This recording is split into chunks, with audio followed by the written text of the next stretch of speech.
here in Mérida, Mexico, and we're able to live totally off our Social Security and have money left over at the end of the month. Hey, Gen Max, you just met Eric and Sandy, and they've been living here for just over 2 years in Mérida, and I'm super excited to get to hear their story. So why don't we jump in? Eric is an architect, so we're going to talk a little bit about architecture in this video, and of course we are going to talk about finances too, about how they can make it work on Social Security alone. So let's get to know these guys before they moved to Mérida. Let's hear a little bit of the backstory. We've been retired about 13 years now, and I had been a professor in multiple universities, the last of which was Florida State University.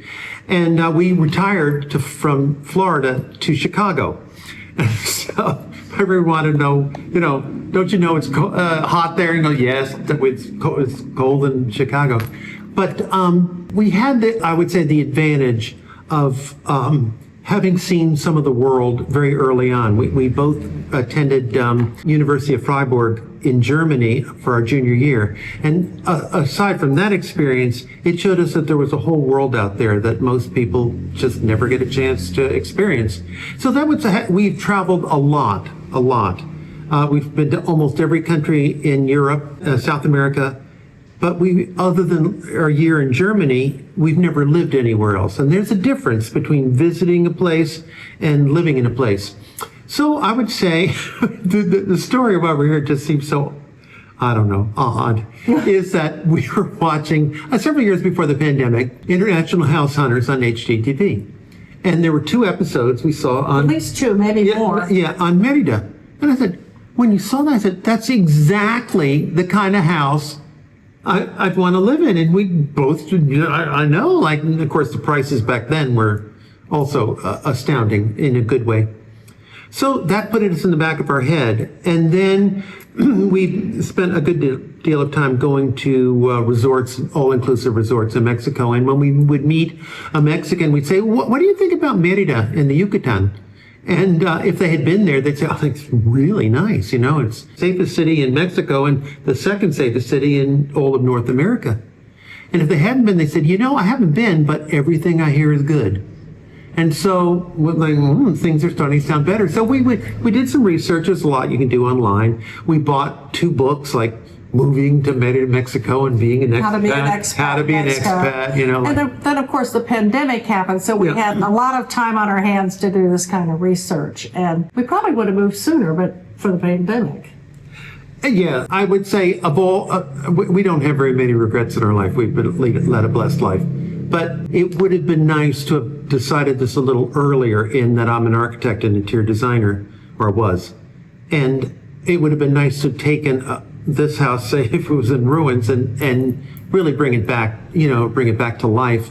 But by the time we did this, we were smart enough to know that we only have so many years left to just really enjoy life. I'm not going to wait around for a concrete guy to come and fix the pool or whatever. And so it all worked out. This house had been restored in 2015 with the help of an architect, so we've been told by the real estate people. They did a really nice job. It did not show well. Every room was cream color. Everything on the outside was gray, and it was like sort of sad. And they had a caretaker supposedly taking care of the house for them, but I don't think they were doing a really good job. So it didn't show well, which thank God. I'm not complaining about that. But we've owned enough homes that we understand what's going on, me being in the building trade. It's the bones that count.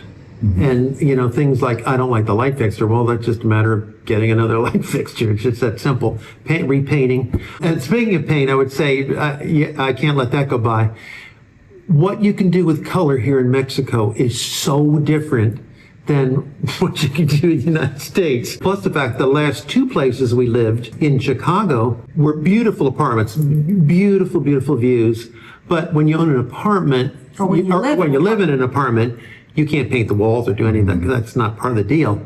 And so there was a little frustration there. So when I got here, I'm going, wow, let's do it, And I don't think Eric realized how much he missed owning a house. Yeah. When we were in the apartment, it was great. If the microwave breaks, you just call them and they come and fix it. So those are the advantages. But then having your own home, you can do the garden. There's so many things you can do that you can't do in renting an apartment.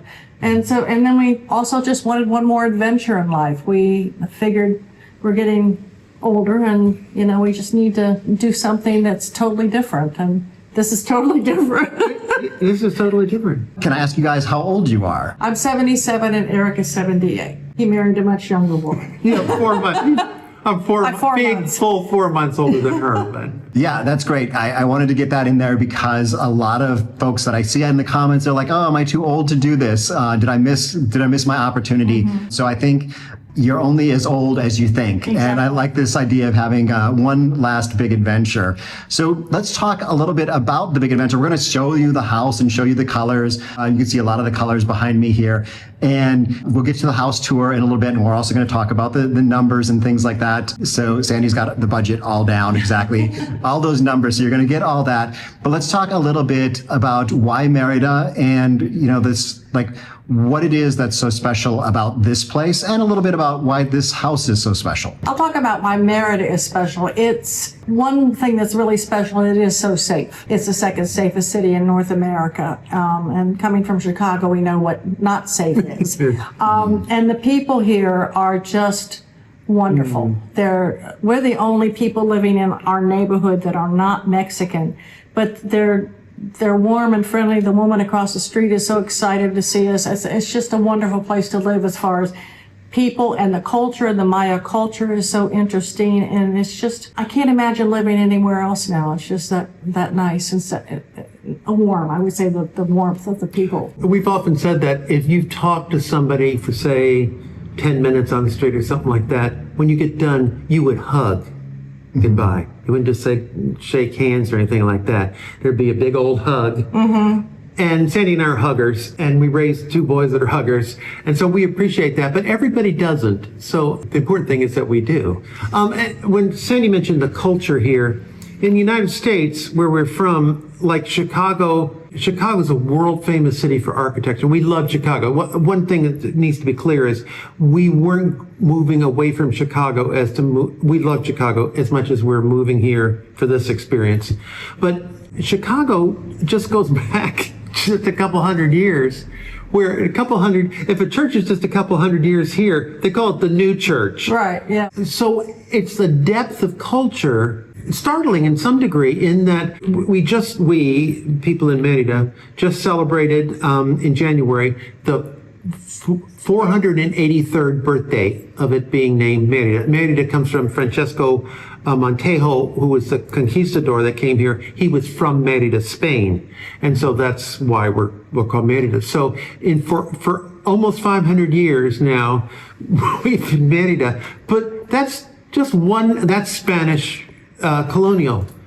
But then there's the Maya had actually been pretty much done several hundred years before the Spanish came. So unlike the Aztecs in central Mexico that were at the height of their empire, the Maya empire had pretty much dissipated. So the ruins that are all in this the Yucatan, which is the federal state that Mérida is in Mexico, there's just a wealth of whole Maya cities that you can go see. And then, on top of that, there were people here before the Maya. That depth is, to us, it's just like sort of, it's not hard to believe, but it's just so rich. And for us, I would say, we could have gone anywhere when we decided to retire. We both speak German from having studied in Germany.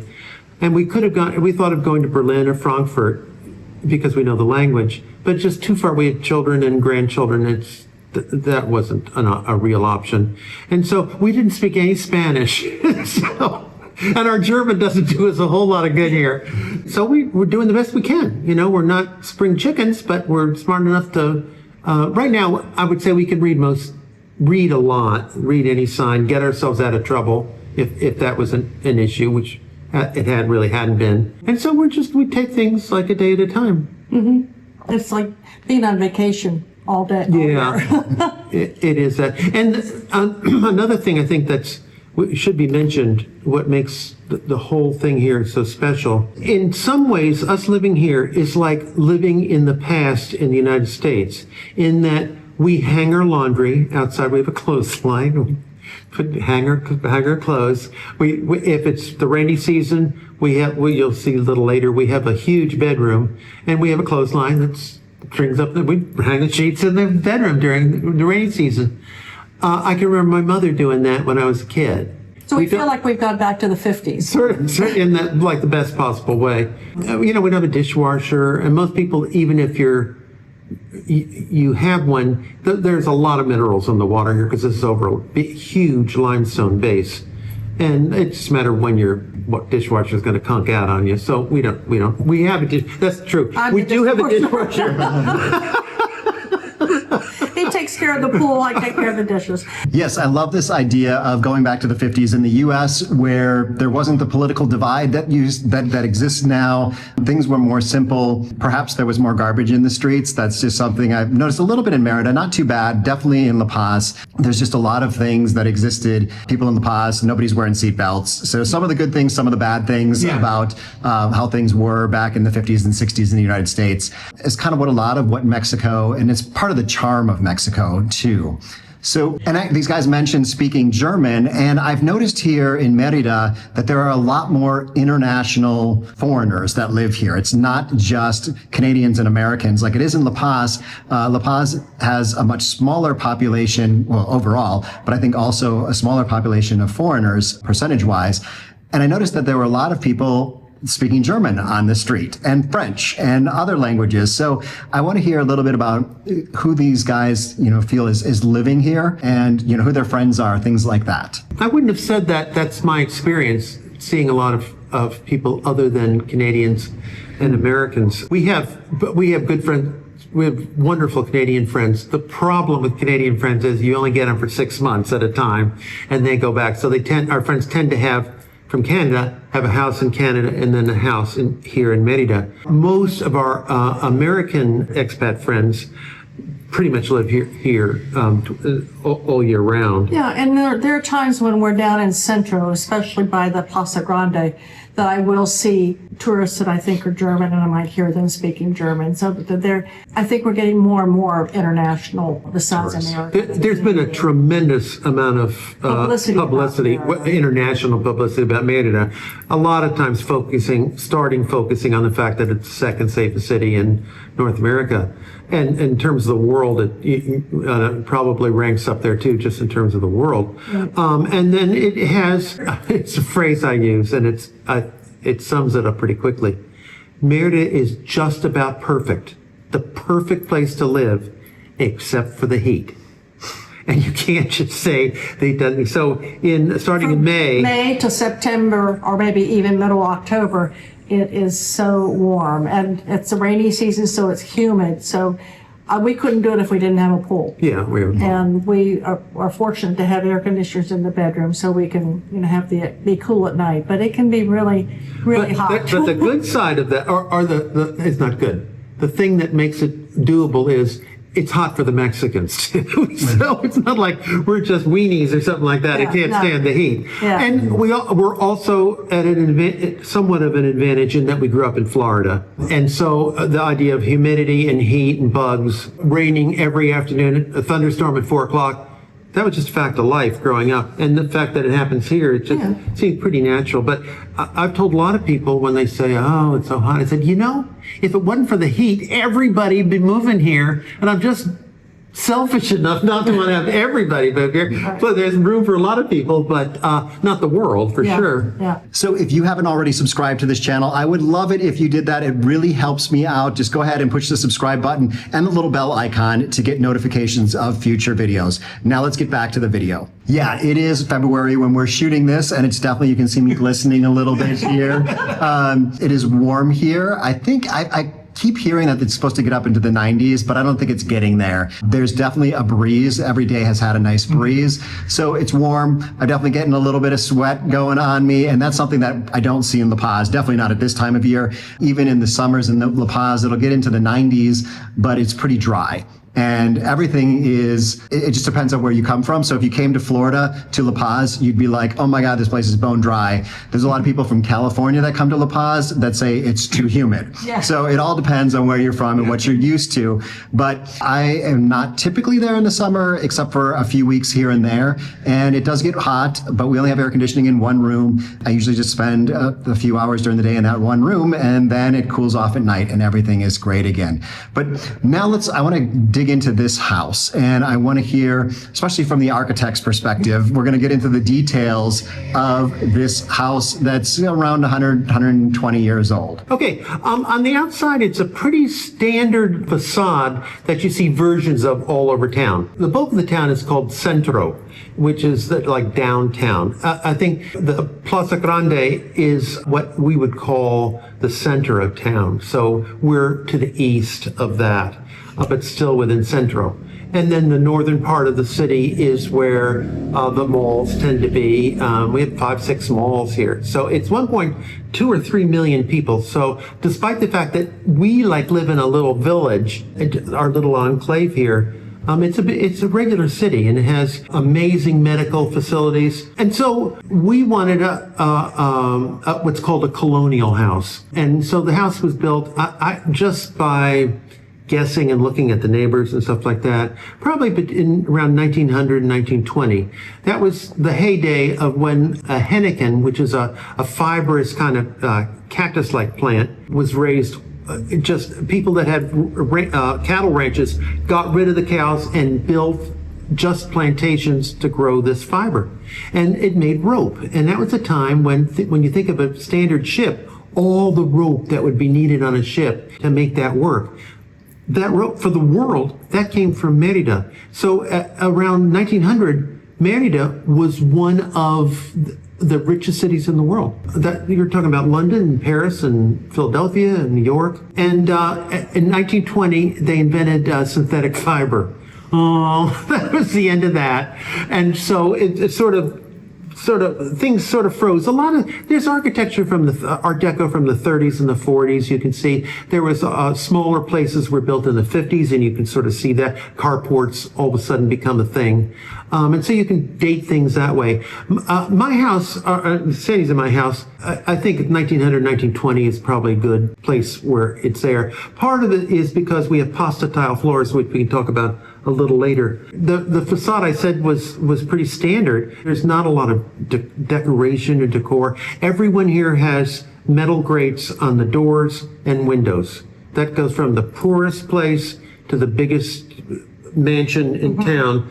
That's part of the deal. At first, when you come, you think, oh gosh, people are so worried about security, people breaking in with the bars. I don't think it's anything to do with that. I think it's just a matter, that's just what one has on the openings of your house. I'm sure it provides security, but I think most of it is just, this is what a house has. Right. And fortunately, we have one big window in the bedroom, or the main bedroom, and it has a beautiful grate.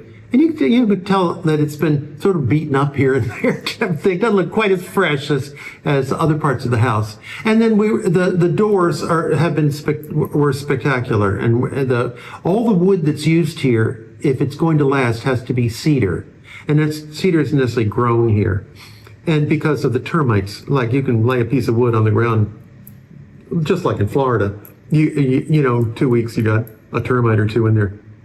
So the cedar, not that won't get termites, but it's very resistant. Yeah, thank you. And so we have three main rooms and a kitchen. So you come in, which is again a pretty typical situation. When you come in the front door, you can see all the way through the house back all the way to the pool, which is at the back of the property. I like that. I like to be able to see the clarity of that as opposed to things broken up. We don't have doors that close off areas like you might typically think. We don't have closets, so clothes are pretty much just on metal racks out in the open. And I can see why, because if you had a typical closet door, you'd have mold, and you'd have mold. We've experienced that.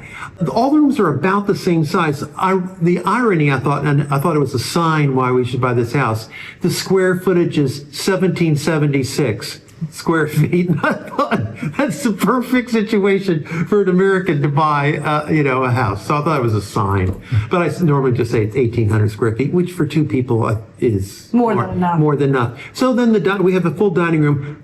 We also lucked out, and I would say 80% of the house was furnished. So we had beds, nightstands, living room furniture, this table, which I would have bought myself had we had the had I had to do that. The buffet, all that kind of stuff was here. The kitchen was a wreck. It was a wreck, and then when we moved here, I thought, oh, we've got to do something with this kitchen right away. And it was like a year before we did anything, because you get used to it. There's only two of us. It's not like it was. Once you realize you only need really this much stuff to do food prep, then what do you need to? And we had a gas stove and gas oven, but we were told in order to use the oven, we had to light it with a match. So we never used the so we bought an air fryer so we could use that. And then when we remodeled, we just put a grill in. We don't have an oven. So we put a Mexican kitchen in with concrete cabinets and Concrete. Yeah. the cabinetry, and then we didn't have drawers in the beginning. The carpenters that we use do amazing work, but it takes a while. And I'd rather have them take a while and do amazing work, so that's not a problem. But once we had drawers, like, wow, these drawers are really useful. You don't realize how much you missed drawers. Yeah, like, I know, you didn't know it till you had them and you missed them. And so that's the main part of the house. I think the kitchen, the floor is original, you can see that. But the walls, I think they had to rebuild the walls and the roof and ceiling and roof with concrete block. The bulk of the house is made out of stone rubble. So there's stones about yay big and smaller stones, and they're put together with concrete, and then the whole thing's plastered over. That's one reason for the look of the town. When you first go through town, you think, particularly in Central, everything needs to be painted. Everything looks sort of slightly shabby from like a typical American's point of view. And then and then finally I was told by someone in the know that because everything is made out of stone, I would say 3-story buildings are easily made out of stone. The stones absorb water, and then it expels that out. And paint acts as a barrier to expel out the water. And so what happens is it pushes the paint out, flaking, all kind of dusting and all that kind of stuff. So someone said, if you want your house to look brand spanking clean, you'd have to paint every 2 years. And now I don't know if you've noticed, but there are paint stores all over That's right. I mean, if you wanted to own a business here, you would own a paint store because people buying paint all the time. And then aside from the main bedroom, the living room or sala, and the dining room and the kitchen, we have what's called a casita, which is generally an extra bedroom that opens from the outside. So it doesn't open directly into the house. And so fortunately, we have a house guest here from Chicago, and so she's staying in the casita, and it's an ensuite, has its own bathroom and stuff. The bathrooms were all new, which was the luxury too. We appreciated that, not having to fool with that. And one of the reasons we like the casita is that we think at some point in our life we may need someone to live in and help us. Well, the casita is a perfect place for someone to live in and help you and have their own private bath, and we could even probably put a little kitchen in there somehow. And having someone live with you to help you in Mexico would be a lot cheaper than having someone in the United States. Well, the option in the States is probably would not be even a possibility. Yeah, that idea of having someone live in with you is really a great idea, and I think it is something, just to give you some numbers here, when I was in Ajijic a couple years ago, a live-in nurse would run about $5 an hour. In La Paz, that's more like $8 or $9 an hour, I think. So it is something that, it's going to add up, but it is something that is accessible for most people who are moving here from the United States. Now, we are going to get to that budget of living on Social Security, so we're going to talk budget, but I just wanted to kind of throw that out there, and the idea of having someone live in the casita, that is a great option. So let's go to the outside now. Okay. As I said, in the front of the house, the door opens right onto the sidewalk, and it's like about a 3-foot sidewalk. So and then there's no curb appeal. So there's no like buffer between our house and the street, and that just that's the way it is everywhere. It's So it's not typical, like, very typical. The backyard, however, I think the walls around the property were built when the house was restored. I don't think they're original, because no one seems to have a like type of thing in the immediate area of the neighborhood. So they're 10-foot walls, and that gives you sort of our world. I often thought the most ideal situation were grand houses in Charleston, South Carolina, where you have a garden that's only so big, but it's got brick courtyard, and the plantings are just perfect, and it's your own world. Well, we've sort of done that here. There was a pool when we bought the house. There were problems with the pool. It wouldn't hold water, which is not good for a pool. So we had to have that jackhammered out and a new pool put in. That meant everything has to come through the front door, all the way through everything to get out there. There's no back door to this place. Everything's from the front. So we had well drilling equipment. All of this came through the house. And as Sandy had said before, that we couldn't do without the pool. I mean, to be honest, that's just a reality. And it's very typical for expats to have a pool, whether you're Canadian or American. And so the backyard was gravel. The gravel is good because of all the things of owning a house I hated my entire life, from a child to an adult, was mowing the grass. I just hated mowing the grass. And so the gravel was perfect. There was no grass and gravel. What's interesting about the gravel is that, I'll go back to history a bit. 66 million years ago, a 6-mile wide asteroid came down and smashed into the Earth, and that's what killed the nuclear winter, killed off the dinosaurs. The epicenter of that hit was Mérida. And so Mérida was like underground, underwater, above the water, in 66 million years. So the gravel outside here was obviously locally quarried. I would say 10% of it are fossilized shells. It's real interesting. And so it was all gravel, and we had a pool. The old well from the original house is still there. It's capped over, but it's water from the well goes in there rather than, I don't know what if you didn't have that option, what you would do to get rid of the water. And so we thought, well, let's see about what we can do to make this our own little Charleston, South Carolina version. Well, and Eric's always admired English gardens. So our realtor suggested a man who is Mexican, but his English is really good. And he basically just works for Expats. So his name is Jorge, and he came and visited us, and we talked about what we wanted. And then he took us to, one Saturday, he took us to a nursery, which might have been the size of a football field. I mean, it was huge. Yeah. And he and his assistant, we looked at things and we pointed out things that we liked. Then he took us to a place that just had palm trees. Just giant. And we walked in there, and it was like walking in Jurassic Park. I told Eric, if a Tyrannosaurus Rex had come out, I would not have. Or a raptor had gone around the corner and looked at you. And I kept thinking, I hope he knows how to get out of here, because we just kept going further and further. But there were just palm trees in so many varieties, and so we showed him what we wanted. And one thing that was interesting was that, like most people do, I assembled pictures from the internet of, this is the kind of thing I like. I sort of like to have this. And so one of them was a house much, much grander than this, and the garden was just lush and green, and there was flowers and stuff. Said, this is exactly, I'd like a version of this. And he goes, I did that. And I go, sold, good. And so he put the stuff in, and when I had my ideas of what I wanted, and I wanted a pathway out from the kitchen all the way to the pool to continue the flow from the front door out. So he listened, and he understood what we wanted to do. And now we hire him and his crew once a month to maintain the garden. So it reached a certain point where you just couldn't do, I guess I could do if I wanted to work 7 days a week on the garden, which I don't.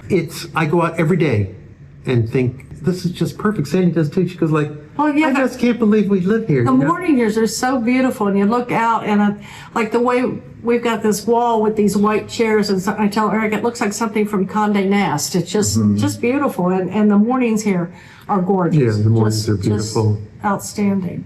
So Kat and I do the same thing all the time. We just kind of look at each other and say, this is our life. Usually it's when we're looking out at the beach, the sun is setting or something like that. We're looking at the city of La Paz across the bay, and we just think this is our life. So I want to encourage you with that thought to think like, hey, you too could think like this is our life. So if you're not thinking that right now, if you're thinking this is our life, then, maybe it's time to look more seriously at Mexico or some other place. Maybe it's still in the United States, but live adventurously. So let's go to what the adventure costs here. We live on Social Security. We were very fortunate to have investments, so we were able to purchase this house. And as a foreigner in Mexico, you have to pay cash. There are no mortgages, which you have to take your money out to do that. But now we don't have a monthly mortgage payment.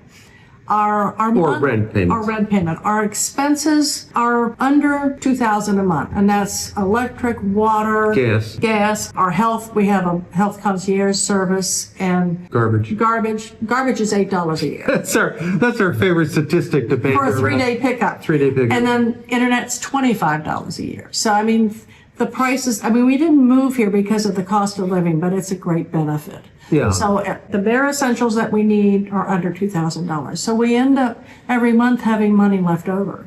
And when we lived in the States, in Chicago, we were pretty much withdrawing money every month to just make ends meet because rent was expensive. And so what we figured, what the push came to shove, why we said now it's time to do it, is that we lived in a beautiful apartment in Chicago. Beautiful, floor-to-ceiling glass, new, spectacular views, 2-bedroom, 2-bath, but it was $4,000 a month, and it was going to go up, and so we said, So we said, here's our budget, which we were able to stick to. So in 4 years, we've realized that for not paying rent and paying cash for the house, it'll be a wash in 4 years. So after and now it's already been over 2 years we've been here. After 4 years, we'll be, quote, making money, I guess, over what we would normally have been putting out or what investments would have done for us. So, it's important to understand that we were able to pay cash for it. Everybody isn't in the position to pay cash, particularly younger people. We understand that. But in terms of renting, there are lots of deals here, good deals for renters. Most people thought we would come here and rent for a while and to see how we liked it and stuff like that. But we were just so determined to do this and make this work. And I can honestly say, I've told people, we actually didn't discuss it that much. We were so on the same wavelength, right? That it just, and we said, we're not going to rent. We want to do this. We did come in May to see for the first time, because May is like the hottest month. Yeah. And it was hot, but it's hot in Chicago too. Not that hot, but, so we said, this is doable. We didn't get to see a ton. Some people said, I've seen 23 properties. I went, wow, because we had very strict parameters. We didn't want to go over a certain price. We wanted this, this, and this. And so we saw about 5-6 houses that truly fit the bill. And we saw this house second. And so it became like, is the next one going to see better or worse than this house? And, we can tell it was drab, blah, blah, blah, blah, blah. And our realtor actually was very discouraged about even buying this house. He said, but we came back to it in the end, and again, the whole layout is it's perfect, and the floors are great. It's just, we love it, and the size is wonderful. You lose something, it's not hard to find it because it's not that big. It's true. But the backyard is just beautiful. Yeah. It's just, every day I just wake up so glad I did this. I think what's important for people to understand too is that, as I agree with Sandy, every day there's something different that happens. That it's a new experience, or if you walk down the street, you could have gone down there 100 times, there's something you didn't really quite see. But it's not so foreign that we feel excluded. Like I would say the first several months, like you go, I can't believe we're living in Mexico. This is Mexico. I can't the other side. And then after a while, you start thinking you're on vacation all the time. And then after a while, this is where we live. This is our home. And that's how we are now. We're very comfortable. One of the benefits here is there's an English library, and that the library has 18,000 books. 18,000 books, and they sponsor events, they sponsor wine tasting to make money for the library, and home and garden tours, and they sponsor other events for expats, and you can get together there. So that helps you form a community. And we took Spanish lessons for quite a while there, Yeah, and met a ton of people. That networking like that is important to make friends. I mean, although we love sometimes it's hard to go out because we're just content. It's not like we're starstruck with the house or anything like that, but it's just home. And I think as you get older, that happens. Yeah, I think so too. It'd be the same if we were like going out for drinks, like. Yeah. But one thing I wanted to say as far as to budget, I didn't put it in my budget because we don't eat out that often. But when we do eat out, we can get a really nice meal with a drink, and it's like maybe $15 a person. $15, yeah. So, and it's just, there's no reality, reason yeah. to spend a lot of money, and you don't buy a lot of clothes because you don't want to wear them. It's like I have a pair of jeans and I have a pair of black pants. That's long pants wardrobe, and everything else is just t-shirts and shorts. Yeah. And what's so funny is when it gets a little cooler here, if it gets under 70 degrees, they issue a winter weather advisory. And sometimes our housekeeper will come when it's cooler, and we're in shorts, and she's got a sweater and stuff. And she looks at us like we're crazy, but we're used to it. So. And that is exactly what happens in La Paz. It's been down with highs in the 70s, and the locals are walking around with puffy jackets and winter hats, and it's just like the way it's all relative to where you came from. So I want to before we wrap up, I want to get a tip from these guys for you if you're thinking about moving to Mexico. And I also just want to say we're going to get back to something that Eric mentioned that he didn't finish. So wait for that. That'll be before the end of the video too. I would say it's never too late. Well, that's not true. There is an end point where it's too late. But generally, it's not too late for you to discover something really new. I think there's been so much research on mental issues as you age, be Alzheimer's or whatever, dementia. And a way to avoid that is to keep challenging your brain, like learning a language and stuff is one of the prime things people talk about. Meeting new, different friends. So despite the fact that we have, I would say, a really nice group of friends that are expats that we truly enjoy being with. We have Mexican friends that we truly enjoy being with.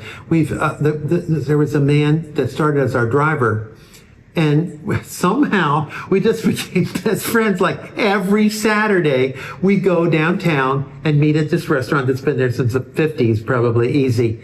And we have breakfast, and he's able to talk about why things are the way they are in Mexico. We learn a lot of culture from him. And culture. His English is perfect. And we've met several teachers. We do, as my phrase is, our Spanish is just so, but our English is really good.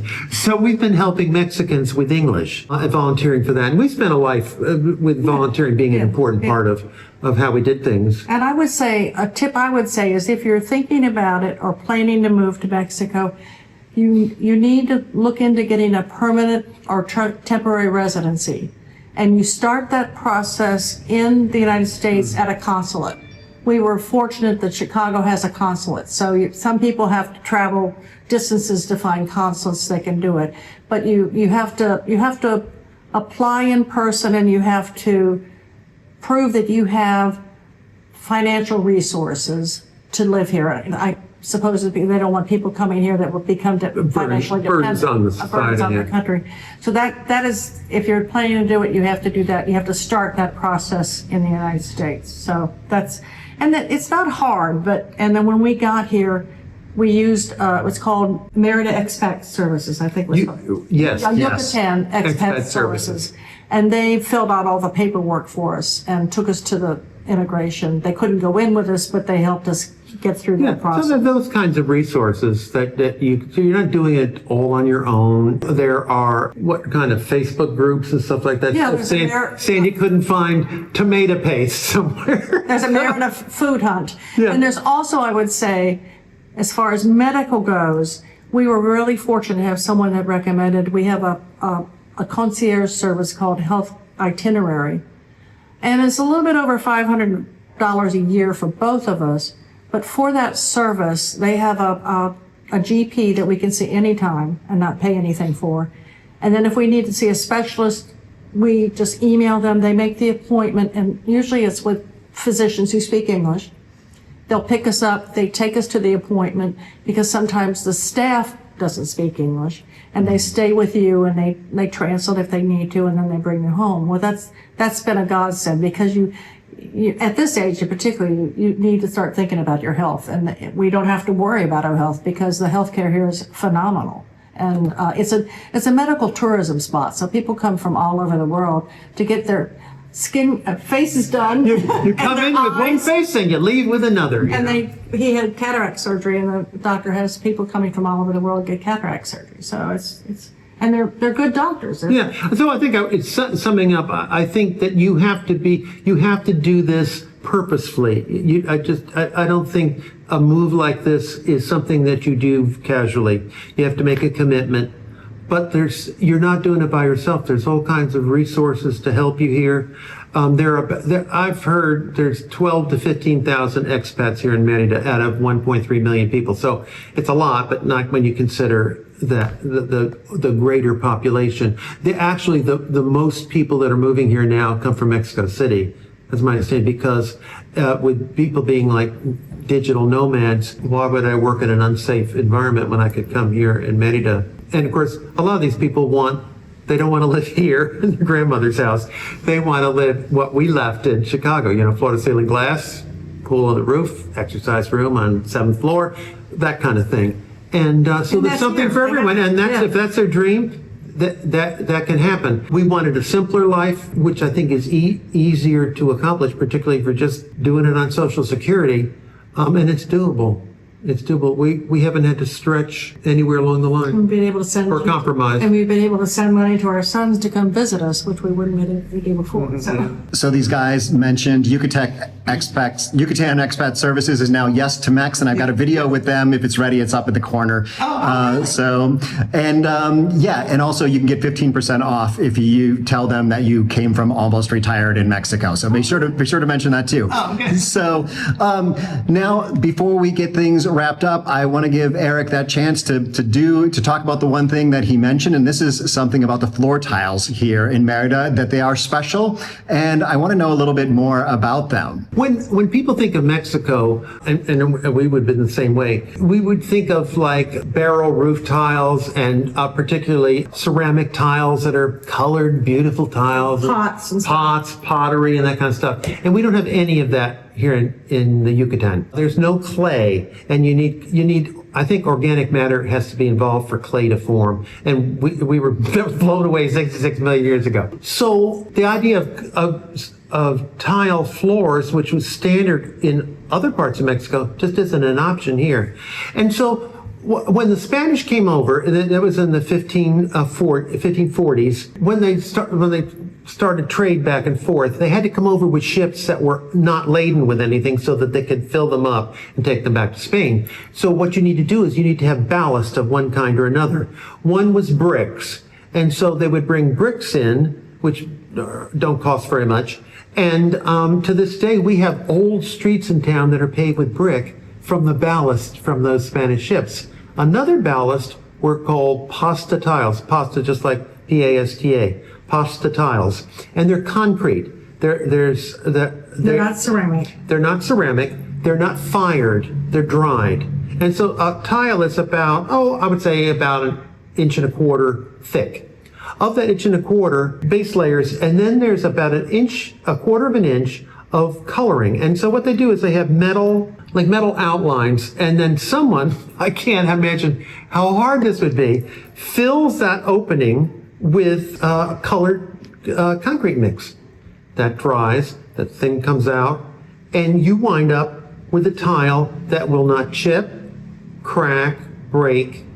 Water doesn't do anything to it. It's concrete. And the Mexicans say, this this is a deal. And so they started producing here, particularly here in the Yucatan, these pasta tiles. I referenced House Hunters International shows, and they had just beautiful. They're very much. They look very much like Oriental rugs, and that's probably they don't go all the way to the walls. They're matching blank tiles that do that. So it acts as a rug to give unity to a room. And so when I saw those, I thought, this is amazing. And so that was one of our criteria for whatever we bought had to have the pasta tiles. And so we've got 3 rooms that have floors in really pretty good shape. Mm-hmm. There's no better feeling than going barefoot in the summer on concrete. Cool concrete tiles. It's just amazing, And they're easy to maintain. Like, we have a housekeeper, which you've never had before, but she mops the floors, and then she has a squeegee that she gets them dry. But you don't need a vacuum, and it's all just done with soap and water. And it lasted probably through the 1920s, I would say, with the boom. And then more and more, I think they brought in from central Mexico, or maybe even from Spain, a ceramic tile. Ceramic tile is easier to make and it's easier to maintain, but they chip and they crack and they break. But there's still places in Mérida that make pasta tiles. So, you can still buy. In fact, I've got a piece of the tile base that I think whoever restored the house had to find that to replace something that might have been lost or broken along the way. But the floors are amazing, and they're all over Centro. One version of oftentimes, if the house is very modest, it'll just be in the front room. We're fortunate. Even our kitchen looks like it has tiles that are like regular tiles, but they're in fact pasta tiles that just look like they're terracotta. Yeah, they're not terracotta. Okay, so there's the history of pasta tiles. The house that I'm staying at with Amy it has pasta tiles throughout, and it does look like Oriental rugs. So if that video with Amy is ready, it's going to be down here. Otherwise, there'll be videos from other people from Mérida up here or from the Yucatan. So I'll be traveling around to Playa del Carmen. I'm heading to there tomorrow. So yeah, watch some more videos. I'm signing off from here in Mérida. Wish you were here. Hasta luego.